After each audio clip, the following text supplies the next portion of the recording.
Luego de vivir una intensa campaña electoral, el pueblo venezolano demostró una vez más que en la patria de Bolívar existe una verdadera democracia. El 7 de octubre, las electoras y electores asistieron masivamente a sufragar por el candidato de su preferencia en un proceso electoral tranquilo, transparente y confiable. El resultado, más del 80% de la población salió a votar. Una jornada cívica con la más alta participación en la historia de las elecciones venezolanas y un ganador, el candidato de la patria, Hugo Chávez Frías. El candidato Hugo Rafael Chávez Frías, con el 54.42% de los votos, 7.444.082 votos. El candidato Enrique Capriles, con el 44.97% de los votos, 6.151.544. Con el 55,26% de los votos, los venezolanos y las venezolanas decidieron elegir por tercera vez como presidente de Venezuela al comandante Hugo Chávez Frías. Una victoria popular que no solo consolida la revolución bolivariana y la independencia total de nuestro país, sino que representa una esperanza de lucha para los pueblos de Latinoamérica y el resto del mundo.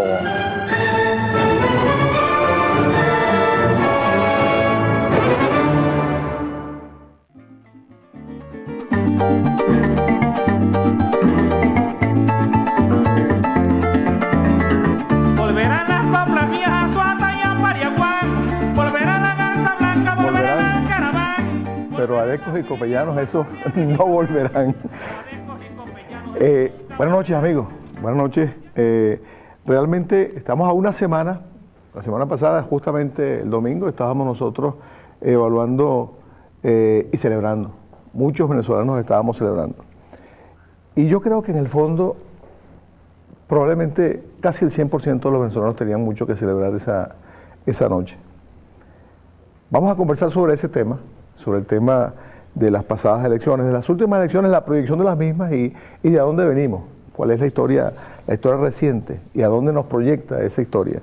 Y para eso tenemos dos amigos de siempre, Alberto Arangibel y Germán Campos, conocidos por todos ustedes, conocidos por todos nosotros, con quienes vamos a debatir en este debate socialista el tema que les había comentado. Acuérdense ustedes que pueden participar a través del Twitter, a través de @BTVCanal8 con la etiqueta esta noche, numeral ganó la patria, numeral ganó la patria. Participen, por favor, queremos también vernos todos en cuanto a nuestras opiniones. Bien, tenemos un resultado, Germán, tenemos un resultado que vimos todos los venezolanos. Yo tuve la oportunidad de ver, porque tú tuviste la cortesía de enviármelo, el resultado de esa semana, la semana anterior a las elecciones, los resultados que tú fuiste llevando y los resultados del propio sábado. ¿Hay alguna diferencia entre esos resultados y los resultados que ofrecieron otras encuestadoras y algunas encuestadoras que nadie conocía y que de pronto aparecieron en el escenario? Bueno, sí hay. Quizá lo primero, Héctor, es que hay que decir que muchas encuestadoras coincidieron primero en el escenario de victoria y luego, más o menos según el rango de error muestral, en la diferencia, en el resultado final. En ese tracking de esa semana que tú señalas, nosotros hablábamos entre 10 y 13. El resultado final fue 12. Y además ahí logramos medir el efecto de el cierre de campaña que tuvo tanto el candidato Capriles como el reelecto presidente Chávez. Y por supuesto hubo, por cierto, últimas noticias, creo que tomó una iniciativa que yo creo que hacia adelante, hacia el futuro, va a ser muy sana para este país. Últimas noticias tomó la iniciativa de convocarnos 2 veces antes de las elecciones Nos convocaron a todos, unos fueron, otros decidieron no ir, se excusaron, y después nos convocaron después de las elecciones. Esta semana que está concluyendo, el día miércoles estuvimos en ese foro y bueno, presentamos lo que habíamos dicho y lo que había sucedido. Y ahí estaba una empresa que señaló abiertamente que ganaba el candidato Capriles, y bueno, y ahí dijo, pues, nos equivocamos y reflexionaremos sobre las razones del error. Y otra empresa que presentó unos escenarios que al menos la opinión pública los calificó como algo confusos, porque si tú tienes una encuesta que te dice que hay 10 puntos de diferencia y la encuesta está bien hecha, es bastante difícil construir a partir de eso un escenario, como en efecto lo hicieron, donde había un supuesto o un posible empate técnico entre esas dos opciones. O sea, los resultados de la encuesta les daban que había una diferencia de 10 puntos a favor de Hugo Chávez. De Hugo Chávez. Sin embargo, se planteaban como un escenario posible. Cuando presentaron los escenarios, uno de los escenarios que presentaron era un posible empate técnico. Desde el punto de vista de cualquier estudio de opinión, si lo que tú hiciste como instrumento de medición está dentro del margen del error muestral que tú diseñaste y tienes 10 puntos, ahí no hay manera, metodológicamente hablando, de construir con esa diferencia un probable escenario de empate técnico, y sobre todo apenas a 10 días de una elección en una sociedad donde todos coincidimos que estamos en una sociedad de altos niveles de polarización, es decir, donde los ciudadanos, lo que estuvo en juego el 7 de octubre no eran características o matices de diferencias entre liderazgo, sino que lo que estuvo en juego para los venezolanos el 7 de octubre básicamente era o seguir respaldando un modelo, una visión de país, o adversarla. Porque yo creo que, como todo resultado electoral, tú hablabas, tenemos un resultado, todo resultado electoral tiene varias lecturas. Yo he escuchado algunas a lo largo de esta semana que creo que son algo equivocadas. Lo primero que uno tendría que decir, y tú comenzaste el programa diciendo eso, y estoy de acuerdo contigo, el 100% de los venezolanos deberíamos tener motivos para celebrar el resultado electoral. Primero, la participación.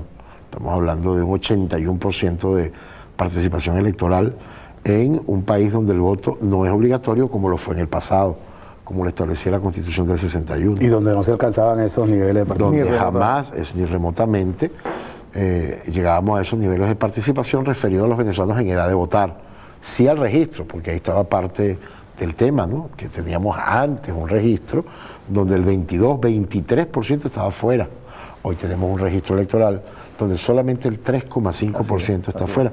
Incluso el Consejo Nacional Electoral anunció en el marco de esta campaña algo que yo creo que va a ser bien positivo. En algunos países es así. Y es que tú, como ciudadano, cuando adquieres el derecho a votar, es decir, lo que establece la Constitución, que en el caso nuestro es ser mayor de 18 años, automáticamente pasas tus datos al registro electoral. Es decir, no tienes que hacer ese acto voluntario de ir a inscribirte. Con lo cual, si eso llegara a ocurrir, parece que hay un proyecto en esa dirección. A mí me parece extraordinariamente positivo. En lo sucesivo, los venezolanos veremos que nuestros resultados electorales reflejan con mucha claridad la percepción, opinión y voluntad política, sobre todo, de todos los ciudadanos en edad de votar. Entonces, claro que todos los venezolanos tenemos muchas razones el día domingo para celebrar. Y además hay otras, no solamente la participación.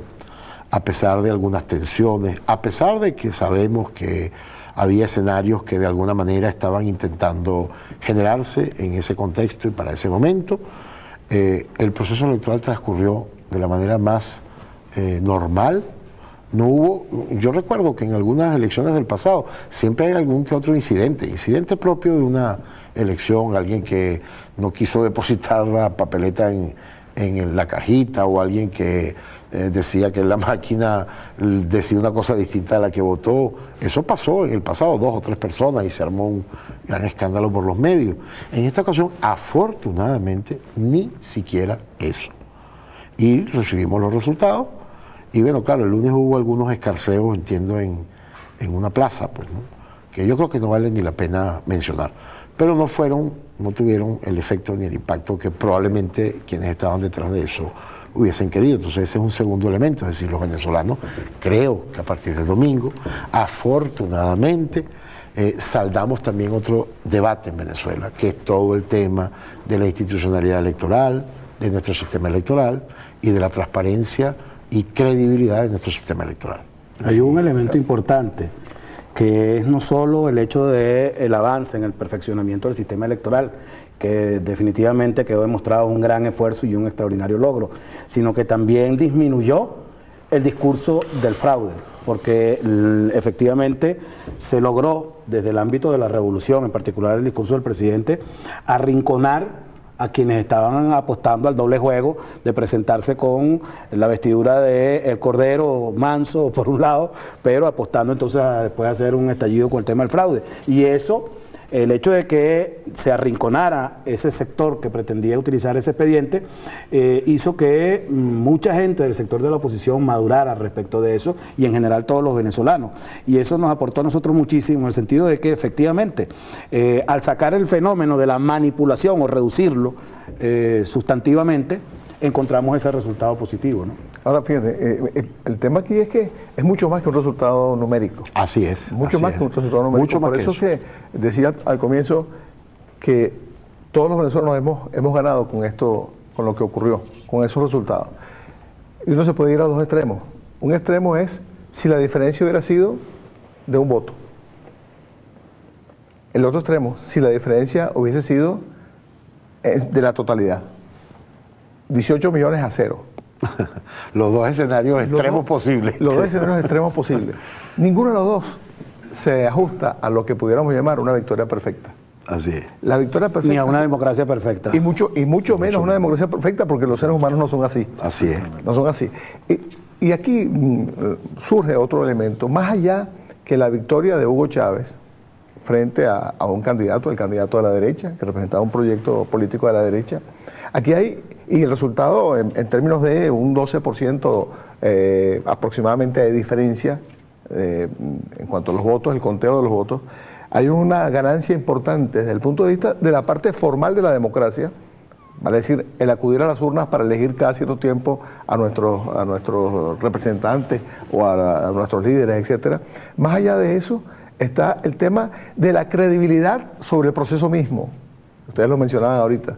Hay una gran confianza, cada vez hay más confianza, inocultable confianza. Incluso los enemigos más duros de nuestro proceso político en el exterior han tenido que reconocer que el resultado fue impecable. Lo reconocían antes, como el caso de Carter, claro, que dijo, lo no, dijo abiertamente. Abiertamente, y lo han tenido que reconocer a posteriori.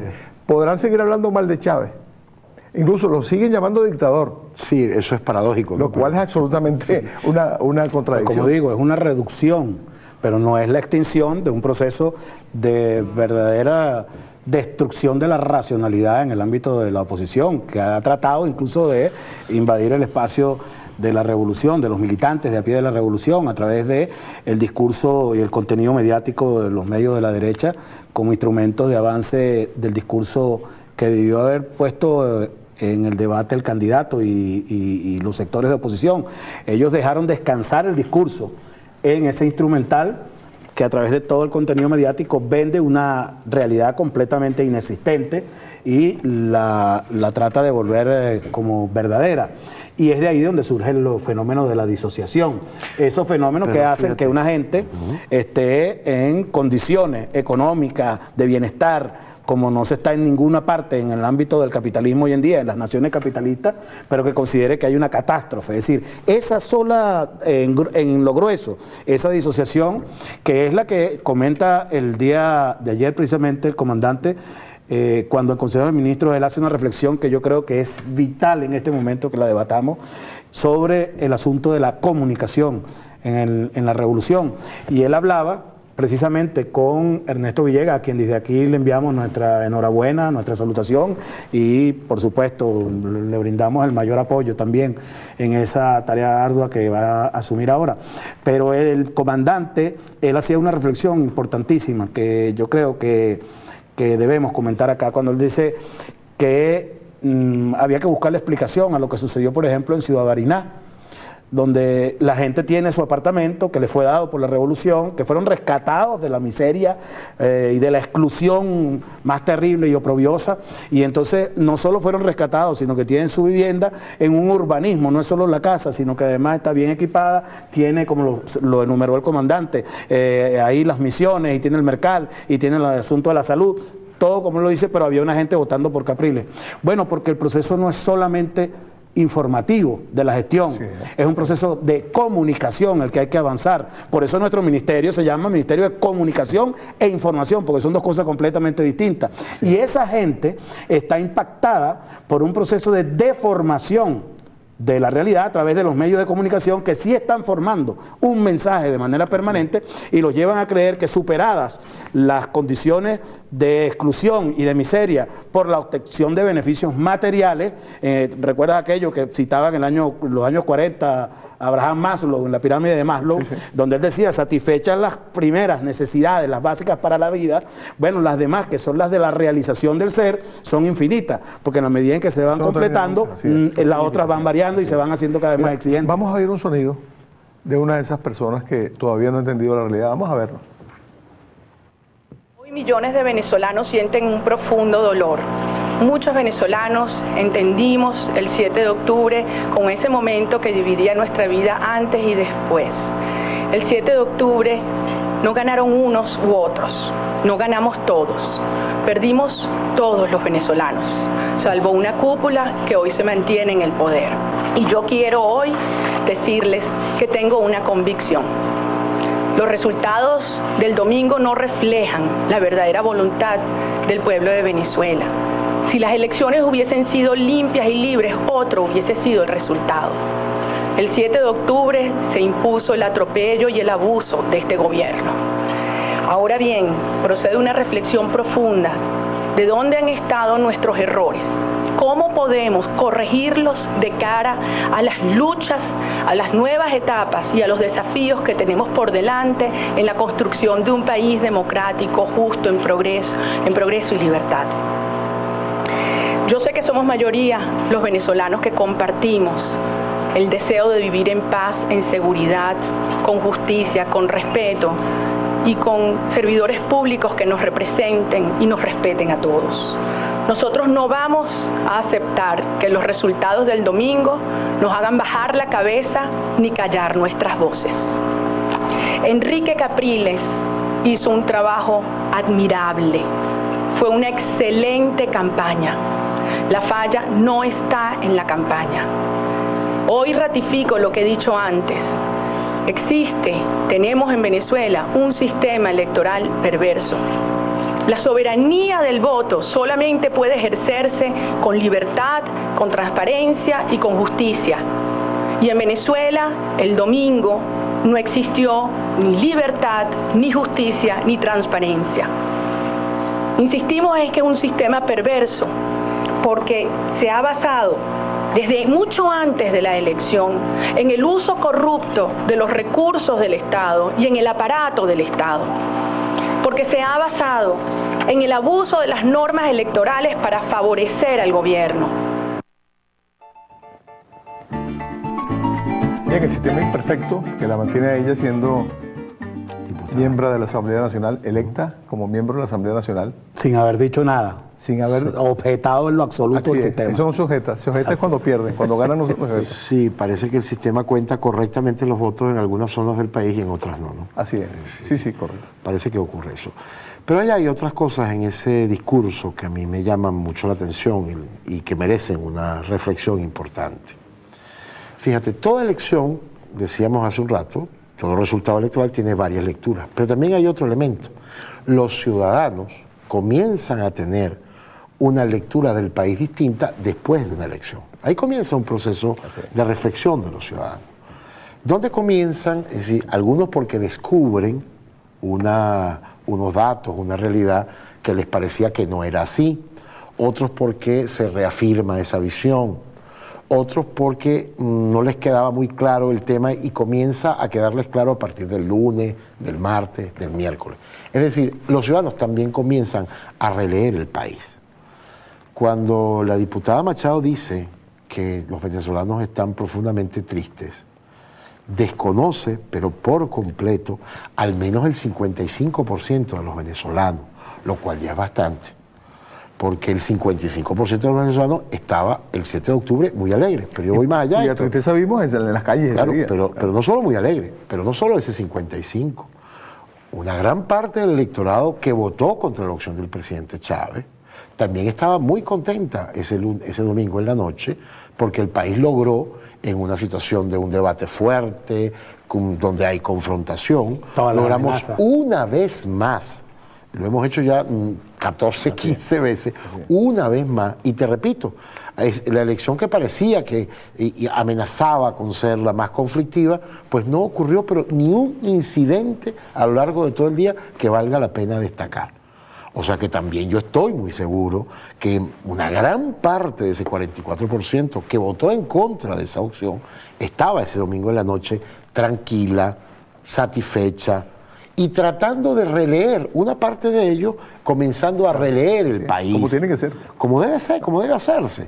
Comenzando a releer el país, tratando de ver probablemente con su vecino, con su amigo, con su familiar que votó por el presidente Chávez, sentándose un poco, bueno, pero ¿cómo lo ves tú ahora? ¿Qué va a pasar? ¿Qué significa esta reafirmación del presidente en la conducción del país? ¿Qué quiere decir esto de la profundización del socialismo? Pero en una actitud de búsqueda incluso, una gran parte de esos venezolanos. O sea que la mayoría, la inmensa mayoría de los venezolanos estaba el domingo en la noche y el lunes en la mañana muy, pero muy y con muchísimas razones para sentirse muy orgullosos del país en el que estamos, de la democracia que tenemos y de los procesos políticos y electorales que vivimos. Entonces, cuando uno escucha una reflexión de esta naturaleza, dicha incluso en un tono de voz, yo no sé si fingida, trabajada, pero casi que muy amarga, casi que un montaje teatral, diciendo las cosas, lo primero que hay que destacar es eso. Hay un gran desprecio, profundo desprecio, por más de la mitad del país inicialmente. Sí, eso es como cuando ella intervenía en la Asamblea Nacional, decía, presidente, porque la gente decente de este país, sí, que ella se asume en vocera de ella, que es otro aspecto que es importante. Yo sé que vamos al corte, pero vamos a aclarar esto. Hay una de las más graves irresponsabilidades que se ha cometido desde el ámbito de la oposición, en términos del rol que debe llevar adelante, que es la imposición de liderazgos que no son tales. Esta señora es probablemente la mayor exponente de esa irresponsabilidad, porque ella no sacó ni el 3.6% en el ámbito de la derecha, en el ámbito de la oposición. Ahí ella fue derrotada por los mismos opositores, pero además fue derrotada con la propuesta de capitalismo, con lo cual demostró, primero que nada, a ellos, al país en general, pero a ellos, que la misma derecha, los mismos capitalistas no quieren votar por el capitalismo en este país, en relación a lo que tú estabas diciendo al principio. Por eso ella fue escondida en la campaña, no hubo una sola comparecencia de ella en ninguno de los actos de Capriles a lo largo de toda la campaña, porque fue escondida en el último foso de la derecha y aparece luego del hecho electoral, porque efectivamente había un plan que estaba urdido, y ahí queda en evidencia con esa expresión de ella, tratando de recuperar el espacio del liderazgo impuesto en el que ellos se han erigido. Y lo que estaba entonces, y lo que queda claro con eso, es que lo que estaba en el propósito, en el plan verdadero de esta gente, era efectivamente estafarnos con la idea de que Capriles era un hombre de centro izquierda y de que podía avanzar un proyecto medianamente socialista. Vamos a un corte con la intervención de Capriles Radonsky y regresamos. Saber ganar, hay que saber perder. Y bueno, el pueblo, para mí la expresión del pueblo, para mí lo que el pueblo diga es sagrado. Y para mí la palabra del pueblo siempre tendrá de mi parte respeto. Quiero agradecerles a todos los miembros de mesa, a todas las personas que trabajaron durante estos meses, a todos los que trabajaron el día de hoy, al Plan República, a todos. Valga desde aquí mi palabra de reconocimiento, mi palabra de agradecimiento. Y quiero también felicitar al candidato, al presidente de la República. Quiero desde aquí mandarle nuestra felicitación y le quiero decir que ojalá que lea con grandeza la expresión de nuestro pueblo el día de hoy. Hay un país que está, pues, que tiene dos visiones, y que ser un buen presidente significa trabajar por la unión de todos los venezolanos, trabajar por la solución de los problemas de todos los venezolanos. Y yo le quiero decir aquí el que no logró la victoria fui yo. El canal de todos los venezolanos. Buenas. Buenas. Vengo a pagar mi financiamiento agrícola. ¿Cuánto va a pagar? Como 400.000 kilos. Perfecto. Lo bueno del financiamiento del gobierno bolivariano es que lo pagas con parte de tu cosecha. Acércate a Fondás y Banco Agrícola para apoyar tu proyecto productivo. Y al pagar tu financiamiento, podemos ayudar a otros. Gran Misión Agrovenezuela. La dignificación del trabajador agrario es nuestro campo. Y por ahí viene mi compadre, el de las piñas. Este es un trampolín para que todas estas personas que estábamos desempleadas ya tengan un buen trabajo. Yo dije, wow, 2 meses desempleado y me llaman de un empleo como este, bueno, con las aspiraciones de surgir y de aprender nuevas cosas. Una emoción grandísima, de verdad, de entrar a una planta tan bonita, tan interesante, una planta que tuve como ensamblan una computadora, cómo la arman, cuando ya llega a su caja, que llega el momento de guardarla. Saber que voy a trabajar para mí y voy a trabajar a su vez para el pueblo. Eso para mí es de verdad que una satisfacción demasiado grande. Me siento orgullosa porque ella puede ayudar a los niños a arreglar las canaimas. De verdad me siento totalmente feliz de ser participante de la gran misión Saber y Trabajo Venezuela.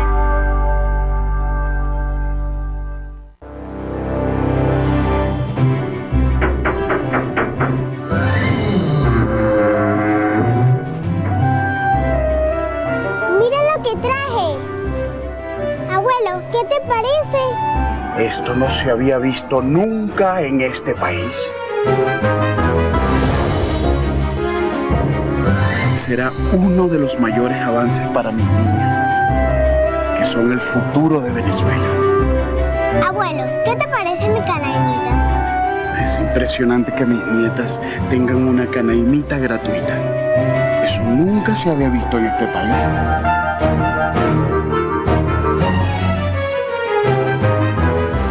Soberanía y seguridad alimentaria, salud, tecnología e inventiva popular son parte de los logros que podrás disfrutar en la exposición Conciencia Soberana y Transformadora del Museo de Ciencias en Caracas. Esta muestra expone proyectos desarrollados por tecnólogos venezolanos gracias a los recursos provenientes de la Ley Orgánica de Ciencia, Tecnología e Innovación.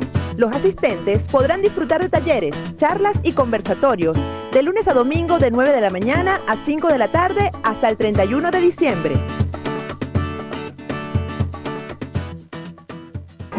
Presidente Chávez sigue construyendo la Venezuela del futuro. Pueblo y gobierno comienzan a debatir el segundo plan socialista de la nación para el periodo 2013-2019. Yo aspiro a entregarlo sin perder un día, el primer día, el 10 de enero. Se escuchan las propuestas desde cada rincón del país. Ese debate lo vamos a llevar a todos los sectores sociales, de trabajadores, de campesinos, de indígenas, de mujeres, de juventud. Vivienda. La meta es no solo cumplir con la construcción de las 3 millones de viviendas, la meta es transformar la sociedad venezolana. Alimentación. Una de las metas fundamentales del Ministerio de Alimentación es fortalecer aún más nuestra red de distribución de alimentos. Salud. Crecerá la calidad de la atención médica, crecerá la humanización de los servicios. Seguridad.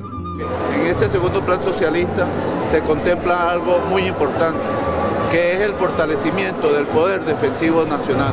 El periodo de gobierno que comenzará constitucionalmente el próximo 10 de enero de 2013 debe ser un periodo de mayor avance, de mayores logros, de mayor eficiencia en esa transición del capitalismo, del neoliberalismo al socialismo, que es la democracia.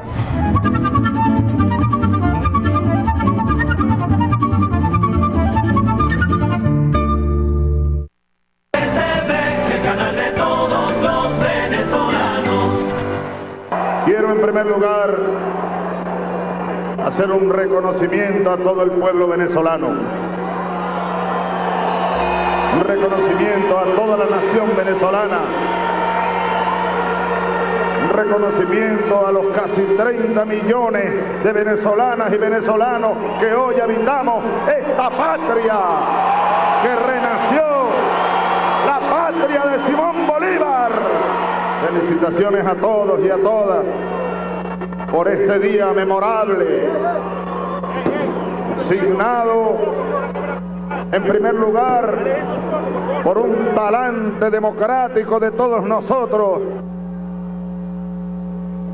signado por una altísima participación de más del 80% del registro electoral. Desde aquí, vaya mi palabra de reconocimiento a todos quienes votaron en contra de nosotros. Un reconocimiento especial por su talante democrático, por su participación, por la demostración cívica que hoy han dado, a pesar de que no están de acuerdo con la propuesta bolivariana, pero estoy seguro que cada día estarán más de acuerdo con la Constitución bolivariana, con la Carta Magna. Por eso comienzo felicitándoles a ellos y a ellas, y también felicitar a la dirigencia opositora, porque han reconocido la verdad, han reconocido la victoria del pueblo.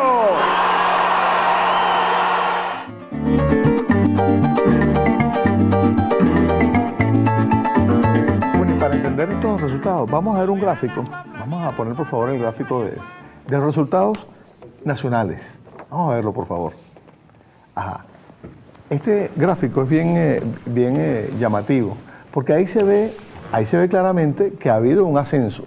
Las dos primeras columnas, por supuesto, el presidente Chávez es la columna roja, el azul es la columna de la derecha, los distintos candidatos de la derecha, y observamos que, salvo en las dos primeras veces, las dos primeras elecciones, 98 y 2000, se observa como una especie de estancamiento, pero estábamos apenas en los primeros meses, ni siquiera los primeros años de la revolución, habíamos pasado por, bueno, habíamos hecho el referéndum constitucional, y además y veníamos de la legitimación del presidente Chávez.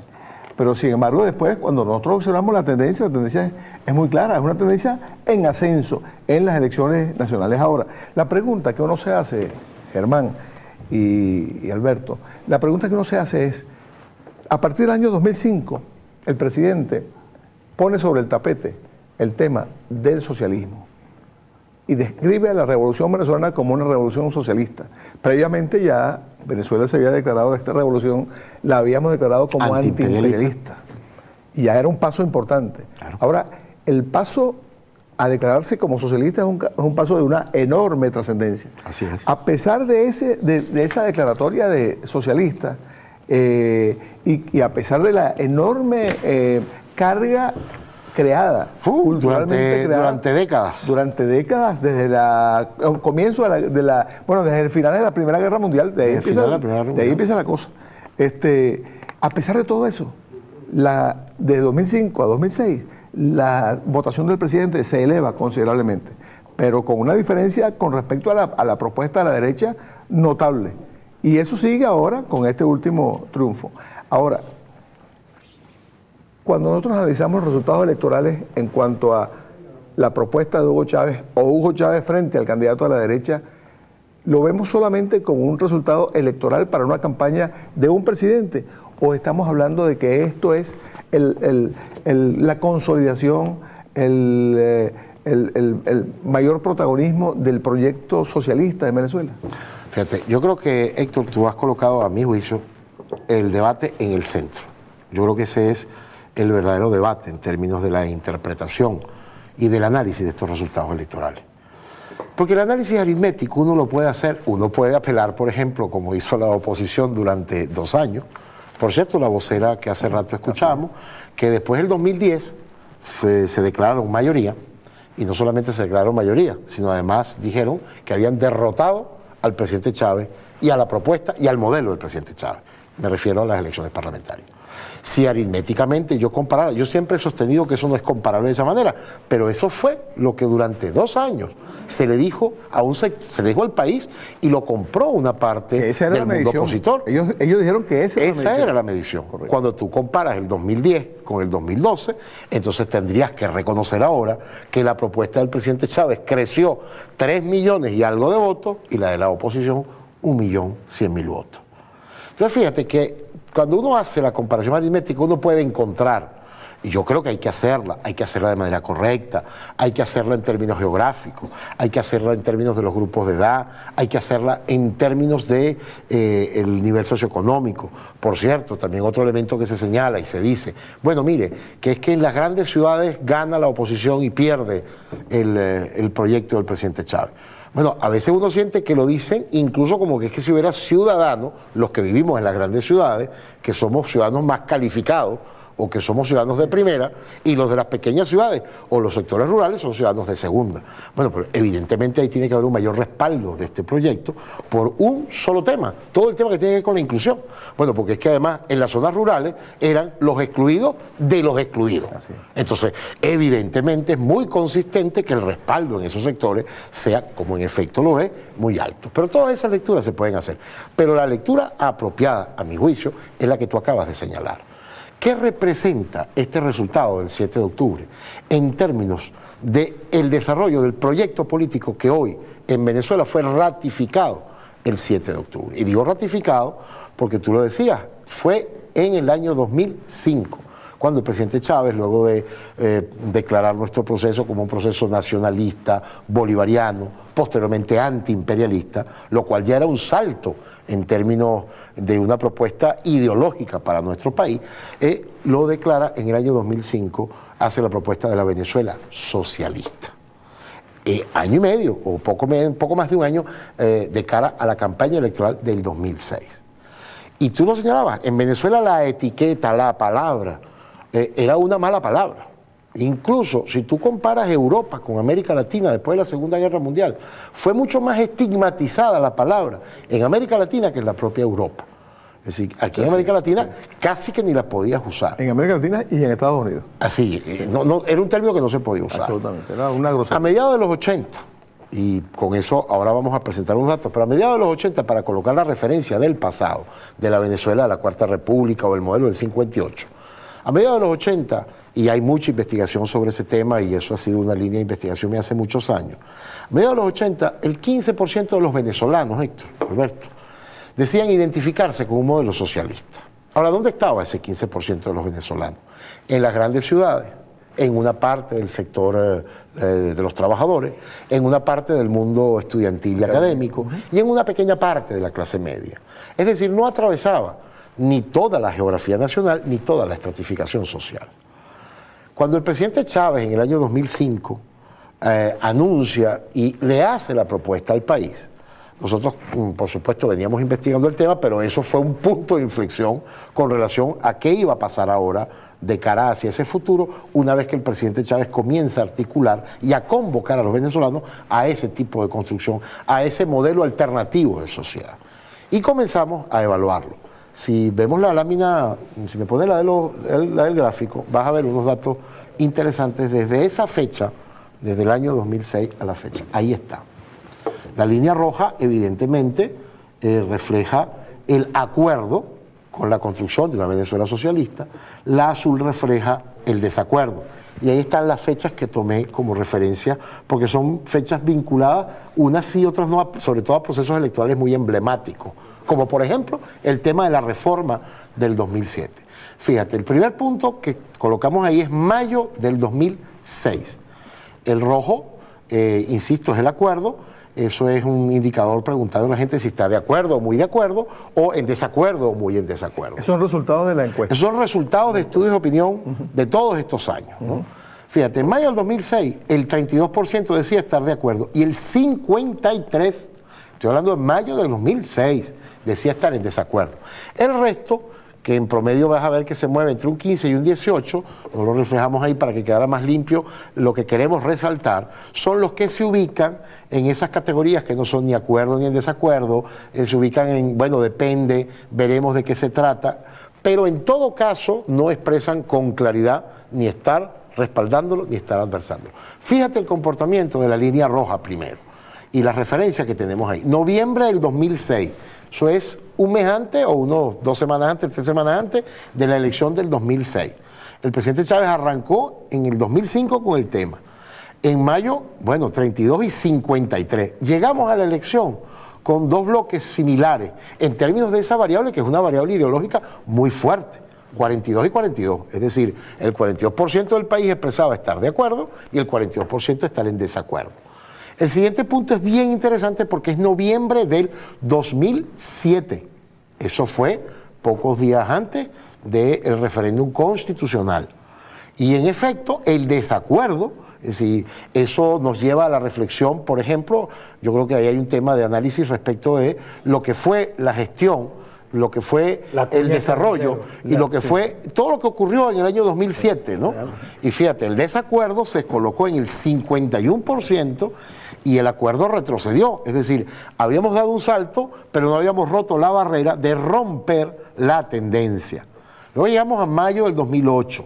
En mayo del 2008 también coloco esa referencia porque también es la mitad del año siguiente, después que pasó el proceso del referéndum del 2007, de cara al proceso electoral que íbamos a vivir a finales de ese año en las elecciones regionales, y fíjate cómo está, 48 en desacuerdo, 41 de acuerdo. Y llegamos a noviembre del 2008 ya en las elecciones regionales. Si revisamos la campaña de las elecciones regionales del año 2008, encontraremos que el presidente Chávez y los candidatos del Partido Socialista Unido y del Polo Patriótico en ese momento, la campaña también colocó el acento en el tema del modelo. Y ya en ese momento yo diría que es cuando se rompe la tendencia de una ya a ceder y de otra a definitivamente ir convirtiéndose en una tendencia que expresa la mayoría de los ciudadanos. Una tendencia permanente, constante. Y ya comienza a ser una tendencia de crecimiento y la otra una tendencia de decrecimiento. Hoy en día estamos exactamente en el caso contrario que estábamos en mayo del 2006. El 50% de los venezolanos expresa estar de acuerdo y el 30% estar en desacuerdo. Ahí hay un proceso, Germán y Héctor, que si tú me perdonas, porque tú eres el técnico de los números, yo lo quiero colocar porque es obvio, pues aparece más claro en relación a lo que yo citaba antes de lo que sucedió en el seno de la derecha. El 12 de febrero la derecha constató que nadie aquí quería votar por el modelo capitalista y escondieron a María Corina, que era la vocera de eso, y el candidato que aparecía en todos los análisis en ese momento, de los 5 candidatos que ellos tenían, como el que estaba como más tolerante con Chávez, el que era menos confrontacional, es el que gana, que es Capriles, en la primaria. Ya ahí era evidente que ellos estaban decidiendo irse por ese atajo de salirle al paso al problema de la adversidad del capitalismo hoy en la mente del venezolano. Pero es que hay otros fenómenos que tienen que ver con el liderazgo de Chávez, la capacidad de liderazgo de Chávez, y eso es un proceso intangible en términos de la consulta estadística, pues propiamente. El desgaste del comandante hay que verlo con precisión, porque habla mucha gente de que 14 años significa un desgaste. Ese es un gran triunfo, que como líder Chávez no haya tenido el desgaste que tienen todos los mandatarios en cualquier parte del mundo, que a los 3 meses se viene abajo toda su popularidad y que Chávez lo mantenga. Ese es un triunfo histórico desde el punto de vista político. Es decir, si tú le quitas el desgaste que posiblemente tenga, que sea inevitable tenerlo, bueno, el liderazgo de Chávez estaría mucho más arriba, pero además ese liderazgo en función de lo que ha hecho Chávez, que echarse encima el saco, el fardo de levantar el socialismo que estaba tan desprestigiado. Él, con su liderazgo puesto al servicio de una causa por la que nadie daba medio, en esos momentos que tú estabas hablando, recuerda, Bayardo Sardi hablaba del 6% histórico, del techo histórico de la izquierda, y eso lo que está diciendo es que no es que la gente está buscando el socialismo porque es una corriente que ideológicamente la tiene procesada, sino que es lo que está diciendo Chávez, y entonces vamos con él y confiamos en esa propuesta de él, creemos en él porque Chávez ha demostrado honestidad honestidad, rectitud y lealtad a los principios. Y eso es un valor importante que también tiene que ser medido. Mira, vamos a ver. Y después veremos, ya no vamos a ver el corte, y después veremos más adelante otra lámina que tengo por ahí preparada de lo que hemos ido encontrando en todos estos años en los estudios cualitativos. ¿A qué se refiere el ciudadano que dice respaldar un modelo socialista? ¿En qué está pensando? Y lo primero que hemos hecho es lo hemos hecho a lo largo de estos años, es ver en términos qué valores asocia con un modelo socialista. ¿Nos lo explica al regresar? Fuimos a la elección, ganamos limpiamente y decimos esto de verdad porque uno escucha en este momento a algunas personas decir no, que la oposición hay que reconocer a los 6 millones y tantos que votaron en contra del gobierno. Ay, por favor, no se olviden de los 8 millones que votaron a favor de Chávez. No se olviden. Esos son ciudadanos y ciudadanas con los mismos derechos y con las mismas obligaciones. Entonces parece que solo se van a acordar de eso y que lo respeten. Claro que lo respetamos. Claro que lo respetamos y lo consideramos, y además los invitamos a que se den cuenta que este gobierno no está contra nadie, sino que está a favor de las mayorías. Y las mayorías se pronunciaron ayer. Además una mayoría contundente. No, fue una mayoría, una mayoría contundente. 81% de participación, participaron, y 8 millones de votos para el candidato de la patria. Y así como la oposición exige respeto o pide respeto, nosotros exigimos respeto para los 8 millones de venezolanos que votaron por Chávez. Además, exigimos respeto para los que no votaron. Para los que no votaron. Porque bueno, decidieron no votar. Eso es, en un país libre, eso es problema de cada quien. El canal de todos los venezolanos. Gracias al trabajo voluntario, el gobierno bolivariano, de la mano de los consejos comunales, los docentes, obreros y estudiantes en general, se activan durante las vacaciones para que niñas, niños y jóvenes reciban el año escolar en espacios seguros, confortables y dignos. Una gota de amor para mi escuela. Mantenimiento preventivo que enseña el valor de conservar. Mira esto, otro satélite más. Ah, sí, otro satélite. ¿Y para qué sirve? ¿Que para qué otro satélite? Pregúntamelo a mí, que ahora puedo mejorar mi cosecha. Pregúntamelo a mí, ahora vamos a mejorar aún más nuestra planificación urbana. Pregúntamelo a mí, que ahora mis hijos pueden recibir una mejor educación. Gracias al satélite Miranda podemos observar todo el territorio nacional con fines de investigación, estudios climáticos, planificación urbana, defensa nacional y desarrollo agropecuario. Y es que ahora podemos ver nuestra patria con nuestros propios ojos. Esto es independencia tecnológica. Esto es soberanía. La voz del pueblo. La salud gratuita y de calidad para todos es una prioridad del presidente Chávez. El gobierno bolivariano ha entregado 26 hospitales y ha aumentado casi 60% el número de camas disponibles. Solo este año se inaugurarán 16 hospitales más y la misión Barrio Adentro llevará salud a todos los rincones del país.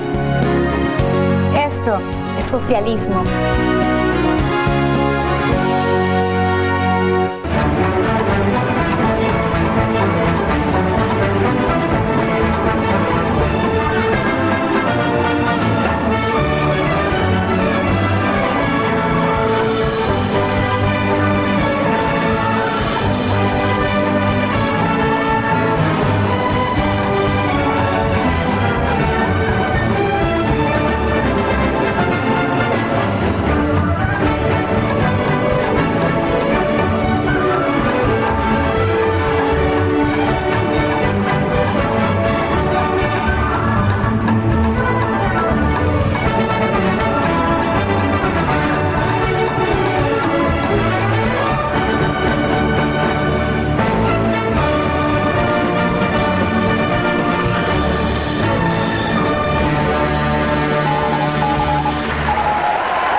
Wolfgang Eduardo Mejías y representa la especialidad de esgrima.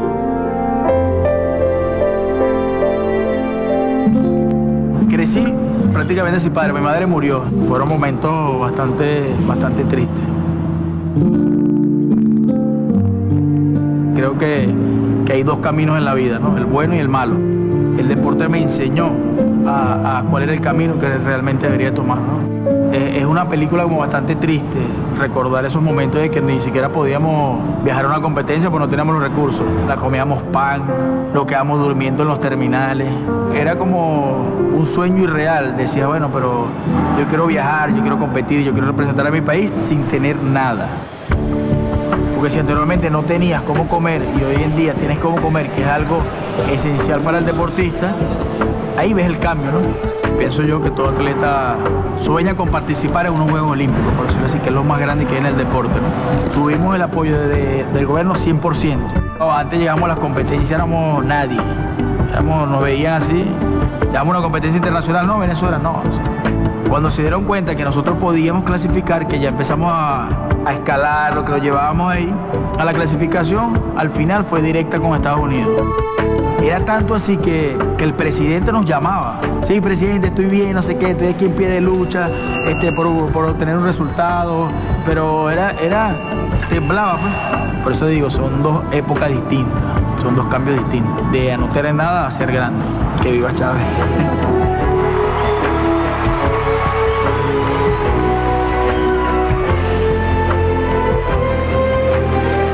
Ha comenzado a brillar con luz propia la generación de oro de Venezuela. La patria de oro, la patria bonita. El canal de todos los venezolanos. Eso, los sectores medios ya comienzan a desmontar la mentira que la derecha y especialmente el partido Primero Justicia ha desatado durante estos años. Pero también la clase media es consciente y mira qué papel jugó la develación a tiempo del paquetazo neoliberal oculto. Las clases medias de Chacao, de Baruta, de Latillo, la mayoría de ellos tienen un crédito hipotecario.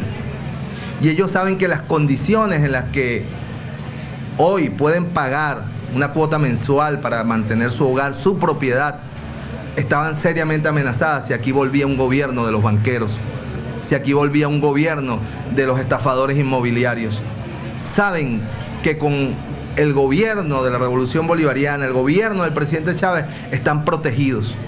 Están seguros que las tasas de interés de sus apartamentos no van a variar, que no les van a aplicar otra vez la cuota balón o la cuota indexada, que no va a venir nadie a desalojarlos arbitrariamente para ejecutar una hipoteca en sus apartamentos.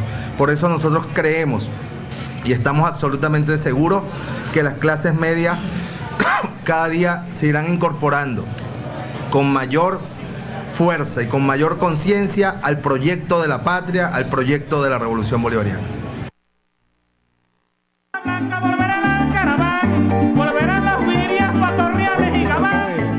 Se trata de políticas, como lo señalaba Elías Agua, se trata de políticas que están haciendo efecto importante sobre un importante sector de la sociedad venezolana, como es la llamada clase media. A mí no me gusta usar ese término, recordando a Mario Benedetti. A Mario Benedetti. Pero, el poema de Benedetti. El poema de Benedetti. Pero esos sectores, no hay razón para que no se sientan, para que no tengan que sentirse incluidos en este proyecto, porque han recibido también beneficios de una acción de gobierno, de una acción de Estado, de políticas definidas en concreto para salvaguardar también sus intereses.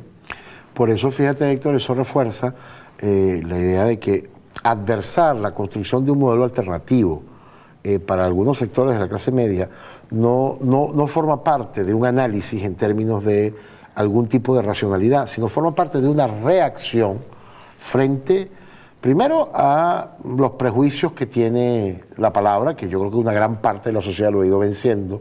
Ya no es ese término estigmatizado, ya se debate sobre los modelos socialistas. Fíjate que en América Latina, cuando tú lo revisas, cada país tiene sus propias particularidades. En el caso de Ecuador, el presidente Correa lo ha llamado la Revolución Ciudadana. La Revolución Ciudadana, en el caso de Bolivia tiene otros componentes, pero en el fondo son, o en el caso de Brasil, o en el caso de Argentina, son modelos, construir modelos alternativos que coloquen al hombre como, al ser humano como la acción, el centro de la acción política y que resuelvan temas estructurales que este modo civilizatorio no solo que no los resuelve, sino que su tendencia natural es a agudizarlos, a cada vez hacerlos más contradictorios. Y como decíamos ahorita conversando, la construcción de un modelo alternativo no viene de manera automática, como bien tú señalabas, sino supone un esfuerzo, una voluntad política, y eso supone un debate en términos de ideas, y supone ir viendo cómo los ciudadanos van revalorizando, van recomponiendo su visión de lo que es la política, la sociedad, la economía, los valores que debe tener una sociedad en la que él se sienta cómodo, los valores con los cuales ese ciudadano identifica el modelo político que él está dispuesto a respaldar. Y en ese sentido, cuando presentábamos antes los datos, eran los datos cuantitativos, que son muy interesantes, porque ahí estamos hablando de 6 años. ¿Cómo en 6 años? Yo recuerdo en la década de los 70, el sueño de los sectores de la izquierda en aquella época era lo que se llamaba desbloquear el término. Bueno, ya esta es una sociedad, no solo desbloqueó el término, aquí ya el término forma parte del debate diario, no solo el término, sino el propio modelo, el debate, el desarrollo. Ahora, como decíamos hace un rato, ¿a qué asocian estos venezolanos que respaldan y se identifican y se autodefinen como socialistas? ¿A qué lo asocian? Y te decía que lo empezamos a estudiar más por la vía de los valores. Si vemos la otra lámina, la del texto, vamos a ver algo bien interesante. Y la está montando, ¿no? Ahí está, fíjate.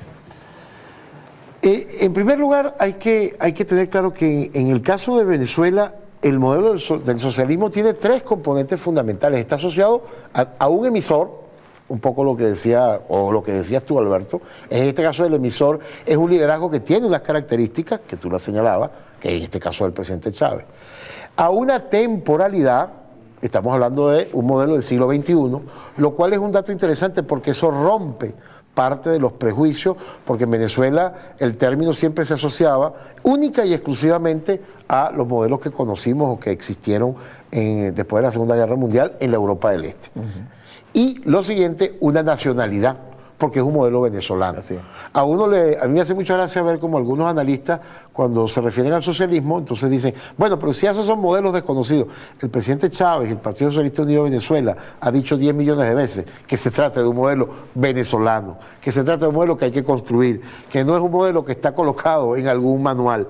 Y uno escucha a estos analistas que siguen diciendo, como si todo esto no hubiera pasado. Por eso que creo que a veces les cuesta comprender la sociedad que tienen por delante. Pero es que hay un mecanismo, perdóname antes que entre ahí en el desglose de la valoración del socialismo, hay un mecanismo que utiliza la derecha, que es tratar de simplificar eso, porque precisamente si asumimos, como lo planteó Marx, que el Estado es un sistema de represión para la perpetuación del modelo burgués, entonces todo lo que son iniciativas para tratar de avanzar en la construcción de un modelo alternativo a ese, que sea el Estado popular, por ejemplo, es enemigo de eso. Entonces la reducción que se busca hacer de manera sistemática es tratar de colocar, por ejemplo, que en primer término la propuesta es una propuesta de tipo partidista, no es un modelo, no es una serie sucesivas de procesos que deben superar etapas, como lo ha planteado el comandante Chávez, para poder alcanzar estadios que permitan las condiciones de generar eso. Eso es lo que explica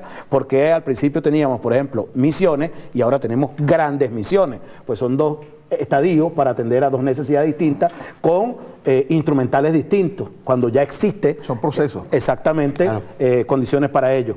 Y en ese sentido es importantísimo lo de la valoración del socialismo, porque fíjate, perdóname que yo quiero insistir en el ejemplo de Ciudad Bariná, con el fenómeno que el presidente le preocupaba el día de ayer, en relación a que una gente que está tan atendida, superando, digamos, el drama terrible de la exclusión y de la miseria de manera tan sustantiva por parte de la revolución y sigue votando por la derecha, bueno, hay un problema que es, por supuesto, de deformación por estar sometida permanentemente al impacto de los medios de comunicación y todo su contenido, pero hay también un proceso de confusión, o sea, falta de trabajo político de parte nuestro de manera permanente en las comunidades para explicar que la propuesta es por el cambio hacia un nuevo modelo de sociedad y que no es un asunto partidista donde la gente tiene que estar escogiendo en función de cuántas cloacas falta por resolver o cuántos huecos hay en la calle, porque en el modelo burgués la parte estética del Estado es lo fundamental, es decir,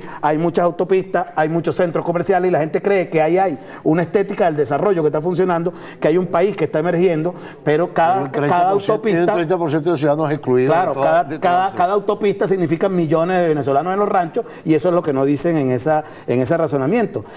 Atender entonces la gente que está en los ranchos significa que hay que desatender los huecos de las calles porque no hay para resolverlo todo al mismo tiempo, porque son etapas, son procesos, y entonces no hay cómo atender inmediatamente el problema de los centros comerciales porque esa no es la prioridad en la transformación de la sociedad, y no hay que construir los hospitales, sino las redes de prevención de la enfermedad, porque el hospital es un hotel de enfermos, mientras que la red primaria de atención de salud es la prevención de la enfermedad para que esté sano el ciudadano. Entonces, son conceptos completamente distintos que tienen que ver con el Estado, y la confusión que puede haber en este proceso electoral que viene es que la gente entregó su vida por Chávez, pero dice no voy a votar por lo de abajo porque Chávez es el que me resuelve, y no se da cuenta que no es el funcionario el que no le está resolviendo el problema muchas veces. Sí debe haber mucha deficiencia en algunos casos, pero no es el funcionario, sino que es que ese funcionario está trabajando en el Estado burgués que todavía está montado y en el cual necesita simplemente darle apoyo a Chávez. Esta campaña que viene tiene que ser darle más poder a Chávez para que Chávez le dé más poder al pueblo. Esa es la lógica que tiene que moverse desde el punto de vista de la asunción, desde el punto de vista político. No es salir a dar discursos de yo sí voy a tapar hueco porque el otro no lo tapó. Ese no es el problema, porque aquí no es el funcionario el determinante, sino que el modelo es el modelo burgués, que es el que está haciendo peso, y sin embargo, sobre él Chávez ha logrado avanzar con lo que Miguel Ángel Pérez Pirela llama el Estado bis, que es el Estado paralelo que ha terminado creando Chávez para poder avanzar y para poder mantener esos niveles de popularidad con las misiones, con la atención a la gente, al ser humano. Pero fíjate, volviendo, colócame nuevamente la lámina porque ahí voy, un poco en esa misma línea, Alberto. ¿Qué valores empiezan a asociar los venezolanos a ese modelo? Porque ahí fíjate que están colocados, y no es casual que el tamaño de la letra sea distinto, porque con eso quiero representar cuáles aparecen ya con más fuerza en la sociedad venezolana. Estamos hablando, fíjate, de solidaridad, cooperación, justicia social, igualdad de oportunidades, organización, participación. Ha comenzado a aparecer eficiencia, inclusión. Es decir, eso uno puede comenzar ya a hacer un mapa, y es lo que haremos, estamos comenzando a desarrollar con más profundidad, para ver cómo empiezan a expresarse y cómo empiezan a relacionarse. La primera conclusión frente a esos términos y frente a que los venezolanos asocien a un modelo socialista esos valores es la siguiente. La Venezuela de los 80 y de los 90 no tenía nada que ver el modelo y el sistema político de los 80 y los 90. Los venezolanos no lo asociaron jamás o no lo asociaban a este tipo de valores. ¿A qué lo asociaron? A la Venezuela de sálvese quien pueda y como pueda. Y cuando tú en los 90 le preguntabas a los venezolanos cómo le va a ir al país, muy mal, y a usted muy bien. Es decir, ese era uno de los códigos dominantes del modelo neoliberal. La solución y la satisfacción de mis necesidades no pasaba por el contexto ni de la sociedad ni del mundo donde estaba. Era un tema exclusivamente individual. Tenía como meta era comprarse un taxi para ponerlo a trabajar o un apartamento para alquilar. Porque además eso era la justificación en términos ideológicos de que, bueno, algún día me va a tocar a mí. Si primero le toca al otro y luego algún día me va a tocar a mí. Eso era lo que se vendía. Pero y por eso la noción de Estado, de lo colectivo, no existía en términos de los valores de la Venezuela de esa época. El individualismo. El individualismo. Y había un Estado, como tú lo señalabas, el Estado burgués, que propiciaba esos valores, que obligaba a la población a actuar de esa manera. Y obligaba al ciudadano a actuar de esa manera. Entonces, hoy en día, la mayoría de los venezolanos comienzan a asociar la construcción de un modelo político, social y económico que destaque que su centro en términos de sus valores comiencen a hacer eso. Estamos frente a una situación de, yo diría, de consolidación de un proceso de transformación. Para mí la lectura fundamental de esos resultados electorales tiene que ver con esos valores, porque esos resultados electorales reflejaron con mucha claridad, como ya lo comenzaron a hacer en el 2006. Los venezolanos no votaron en el 2012, no votaron por mantener solamente o solo por mantener el liderazgo del presidente nada más. Votaron porque el liderazgo del presidente expresa, representa, propone, avanza y adelanta la construcción de un modelo de esas características. Entonces, el votante hoy, incluso quienes lo adversaron, una parte de quienes lo adversaron, también votaron en contra de un modelo socialista, con una visión que tienen del socialismo todavía, que tiene que ver con esos prejuicios que mencionábamos inicialmente. Y sobre la base de esos prejuicios, porque además hay todo un aparataje, toda una industria cultural, toda una creación de identidad que sigue operando en la sociedad venezolana, que impide que ese debate aflore con mayor fluidez en otros medios y en otros espacios, no solamente en los programas de opinión, sino, por ejemplo, en la construcción de lo que son hasta los espacios donde los ciudadanos se divierten o donde los ciudadanos se distraen. Es decir, todo eso significa que se abre en Venezuela, a mi juicio, en este momento, un enorme reto para quienes están convencidos de avanzar en esta dirección. Estamos en presencia de una gran oportunidad. Así es. Una gran oportunidad histórica. No solamente para nosotros los venezolanos, sino que es una oportunidad histórica que los venezolanos le estamos brindando a la especie humana. Vamos a un corte y ya regresamos. Esta batalla no fue interna aquí, no. Una periodista que llegó aquí a cubrir las elecciones. Ella dice que compró un celular, pues, un teléfono, una línea. Y a los pocos minutos, a las pocas horas, no sé cuánto, la llaman un mensaje electoral, pues. ¿Cómo se llama? Un mensaje... Sí, pero un mensaje alentándola a votar por Capriles, etcétera, y no sé qué más. Proselitismo. Otro tipo de campaña. Y ella echa el cuento que después fue al hotel a descansar y la volvieron a llamar en la noche. Y no sé si fue que cambió teléfono y le volvieron a caer en el otro teléfono al poquito tiempo de haberlo comprado, fíjate. ¿Cuánto dinero gastó la oposición aquí en esto? Nadie sabe. No te digo, Lucía. Elías, ¿cuántas llamadas cayeron aquella noche? 500.000 llamadas en una noche, desde Europa y desde Norteamérica. Y me explican los técnicos que son unos robots que hacen llamadas, pues. Con mensajes grabados, algunos incluso o con la voz mía o con alguien simulando la voz. Hecho para molestar y para hacer proselitismo a favor de una opción y en contra de la otra, fíjate. Eso es bueno registrarlo. Es una agresión contra un país, utilizando los avances. Ahora, ¿quiénes están en capacidad de hacer eso en este mundo de hoy? Son pocos entes mundiales están en capacidad. ¿Ve? Por eso nosotros lo que más ganamos el 7 de octubre fue preservar la independencia nacional. La independencia, porque detrás de la candidatura de la derecha estaba y está el proyecto colonial. El canal de todos los venezolanos.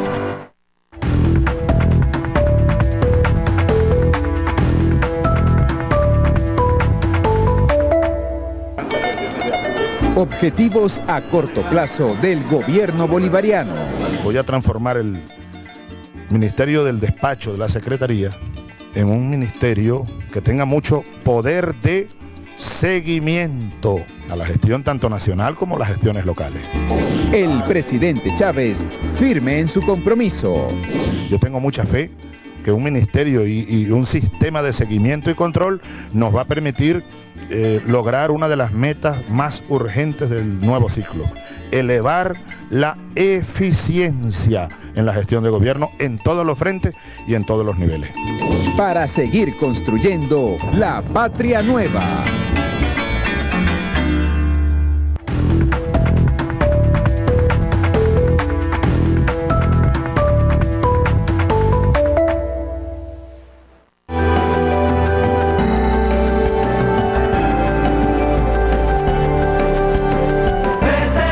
El canal de todos los venezolanos.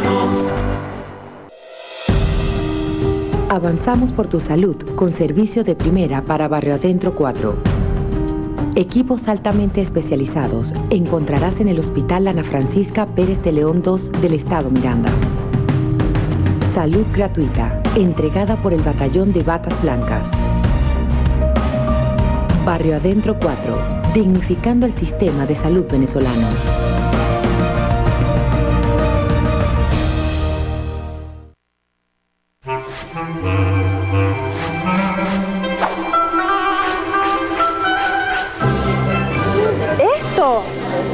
¿Es que esto no puede ser? Claro, es que esto nunca se había visto en este país. Fíjate toda la bolsa de productos que me lleva el Pedeval. En otro establecimiento no me llevaría ni la mitad de productos. Estos precios nunca se habían visto en este país. Eso quiere decir que muy pronto la veré de nuevo por aquí.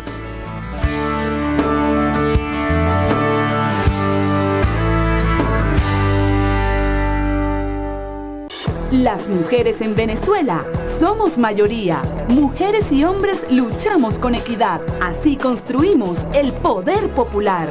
Sigamos construyendo el socialismo feminista. Participa en la primera jornada de formación del proyecto Mujeres, Historia y Lucha. Inscríbete a partir de agosto y hasta diciembre por la dirección de correo o el número telefónico que ves en pantalla. Vive Caracas, tu capital. El Fondo de Ahorro Popular, inversiones en la industria petrolera. Aquí de lo que se trata es de cualquier venezolano que tenga sus recursos, bien sea los Petrolinocos o cualquier otro recurso, va a tener una participación, presidente, en las nuevas empresas mixtas, tanto de producción de petróleo como de servicios petroleros. Nosotros hemos ideado uno de los mecanismos para atraer ese ahorro y que se convierta en ahorro productivo para la familia y para el país, es este fondo de ahorro popular, ¿no? Inversión además en petróleo. Bueno, yo pongo aquí este $1.000.000 de bolívares. Ah, entonces tú vas a cobrar dividendos en base al porcentaje de acciones que tú adquieras. Es ahorro popular, inversión popular.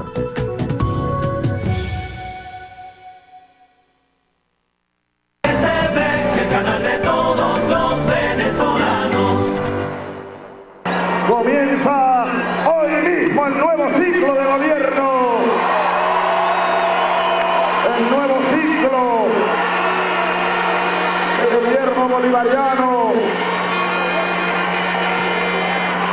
en el cual estamos obligados a ser cada día mejores, más eficientes, a responder con mayor eficiencia y eficacia a las necesidades de nuestro pueblo. Yo me comprometo con usted, lo reitero, a ser cada día mejor presidente de lo que he sido en estos años.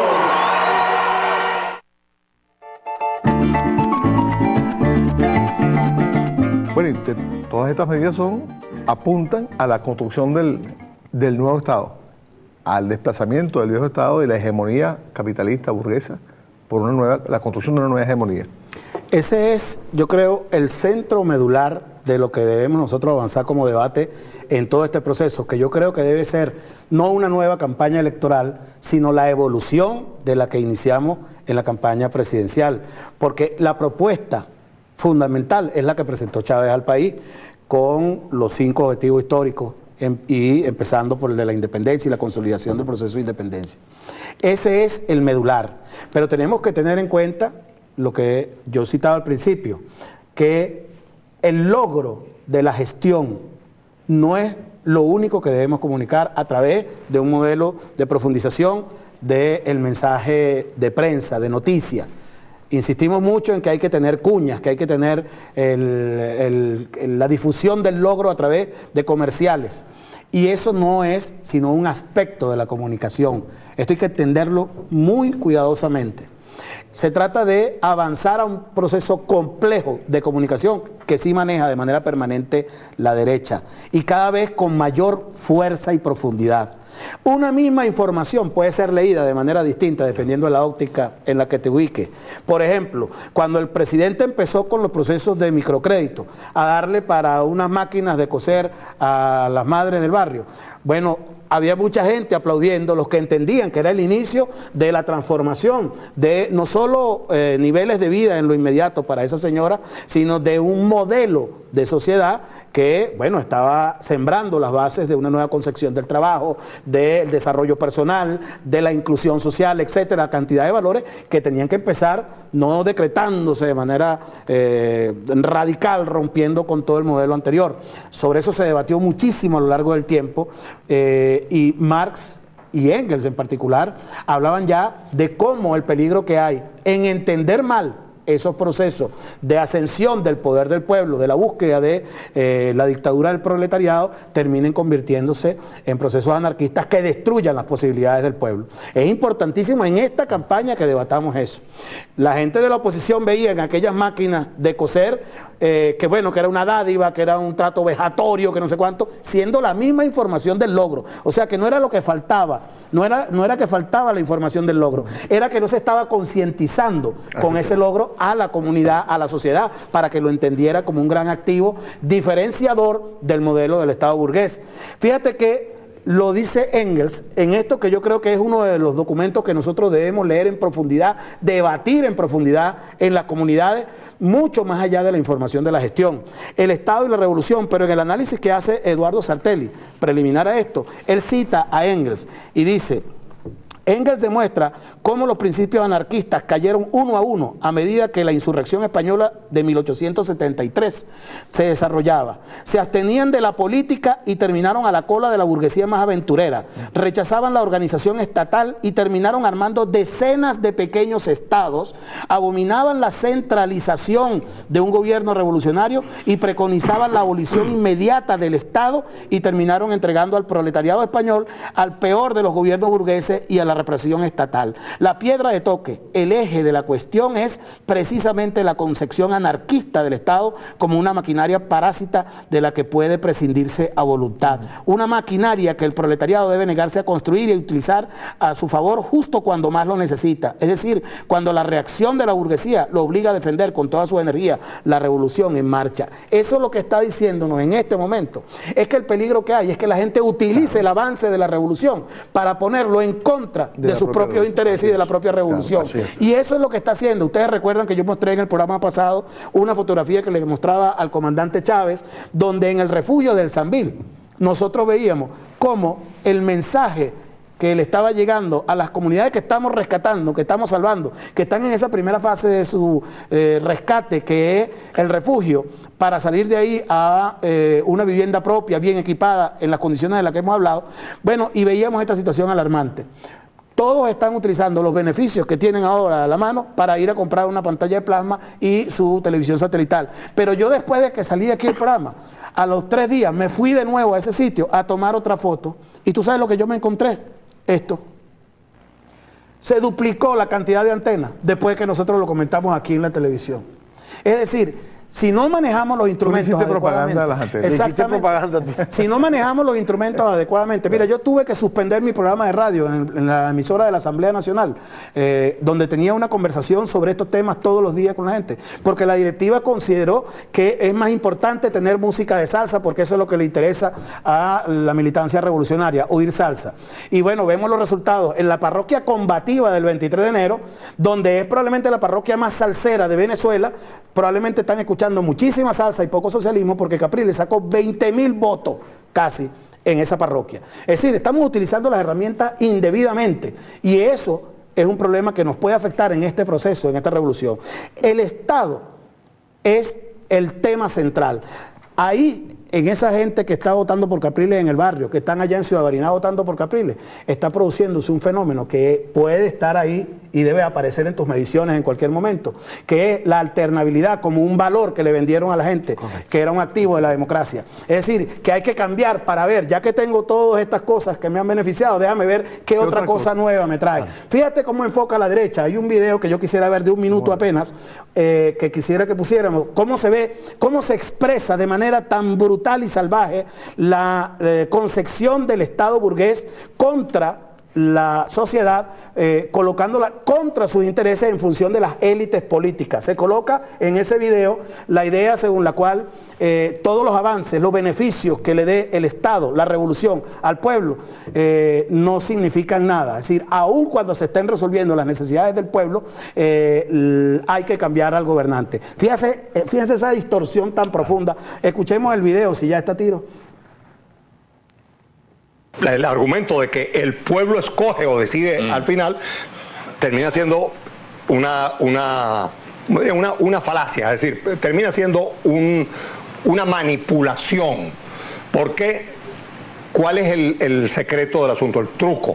El truco es que si yo tengo 6 años y en esos 6 años he venido utilizando el dinero y los recursos del poder de manera abusiva, podría eventualmente lograr resultados favorables justamente a partir de eso, con lo cual estoy bloqueando la posibilidad de alternabilidad. Entonces, justamente la Constitución consagra ese principio de alternabilidad para impedir que una misma persona, por muy bien que lo esté haciendo, no puede cerrarle el paso a otros venezolanos que tienen el mismo derecho a ejercer la presidencia de la República. ¿Te das cuenta? La concepción es, la democracia es para beneficiar a las élites políticas, no al pueblo. Sí, y si hay un mandatario que está beneficiando al pueblo, aún así hay que sacarlo.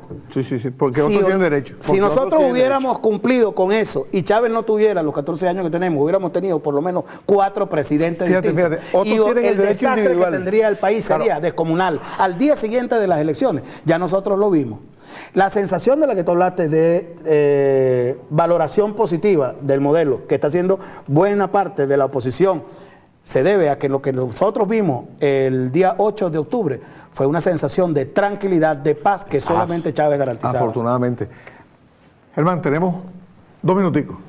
Bueno, yo, primero, interesante toda esta conversación. Yo lo que creo es que se abre, y yo insisto en eso, Alberto, Héctor, y yo creo que eso es un gran reto para el pensamiento transformador, no solo de Venezuela, sino de América Latina. Yo creo que ya en nuestro país, en nuestra sociedad, estamos en condiciones, o las condiciones son lo suficientemente sólidas para que las características, los grandes retos, las grandes líneas, las líneas estratégicas, pero también las líneas de más detalle, de ese modelo socialista que los venezolanos estamos construyendo, surja de un profundo debate en el marco de toda la sociedad venezolana. Incluso, yo creo que sabes a quién hay que invitar a esos debates, a ese sector de la sociedad venezolana que todavía adversa la construcción de una Venezuela como esa, a ese sector de la sociedad venezolana que todavía piensa que el tránsito por el que va el país lo perjudica y no ha valorado y que el tránsito por el cual va este país le ha permitido estabilidad política, le ha permitido incluso estabilidad económica a la gran mayoría. No estoy hablando de algunos sectores, factores e intereses económicos transnacionales que por supuesto seguramente no se han sentido beneficiados.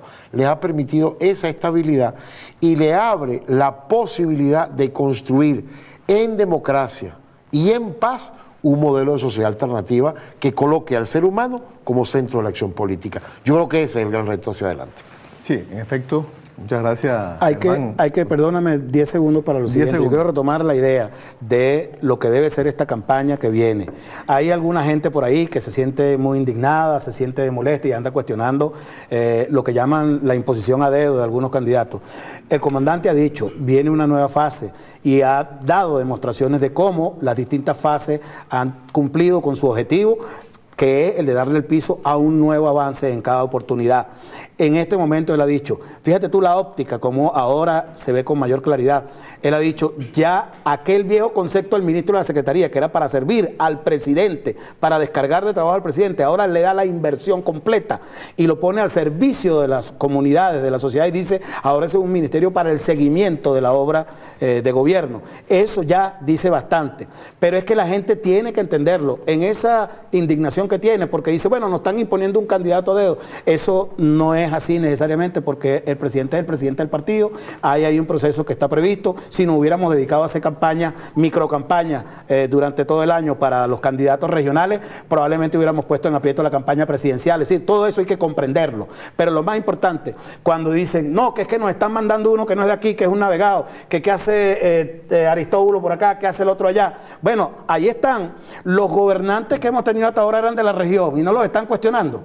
¿Por qué están votando por Chávez en todas partes del país los venezolanos? Porque Chávez cumple, porque es el que lleva adelante la inclusión social, porque Chávez es el que ha construido el poder popular. Entonces hay que darle más poder a Chávez y eso es lo que él está tratando, armar un equipo sobre ese Estado burgués que es el que es ineficiente para que trabaje en mejor armonía con el comandante para que pueda avanzar más rápidamente la conquista y el logro del poder popular. Gracias, Alberto. Gracias, Germán. Un placer. Amigos, estupendo el debate socialista de la noche de hoy. Lo que está planteado es construcción de valores. La discusión no es un tema, no es el tema de la discusión no es si es 1 millón, 2 millones o 3 millones. Ese es un tema que es irrelevante en este momento. Lo que tenemos que discutir, lo que tenemos que elaborar, lo que tenemos que discutir, que compartir con los vecinos, con los amigos, con los compañeros de trabajo, etcétera, etcétera, con los hijos, en la familia, es cuál es el modelo, cuáles son los valores que rigen el comportamiento de la sociedad, que rigen el comportamiento del Estado, cuáles son los compromisos nuestros como individuos, con los otros individuos de la sociedad y sobre todo un aspecto muy importante que está en el plan de gobierno del presidente Chávez, cómo es nuestro comportamiento con las otras generaciones, vale decir, la protección ambiental, la protección del ambiente, cuál es el ambiente que le vamos a dejar a las nuevas generaciones para que haya oportunidades reales de vida para esas nuevas generaciones. Amigos, buenas noches y muchísimas gracias.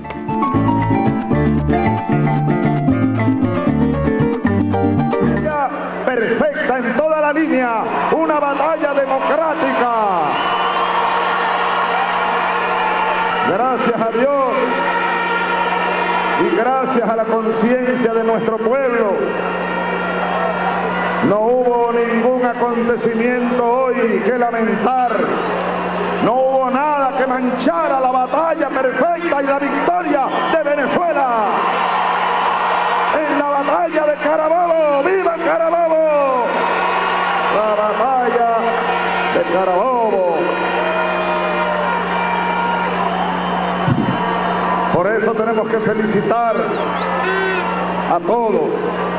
Al poder electoral quiero darle un reconocimiento especial a la presidenta del CNE, a las rectoras, al rector y a todos los empleados, trabajadores y técnicos del poder electoral venezolano, el mejor del mundo.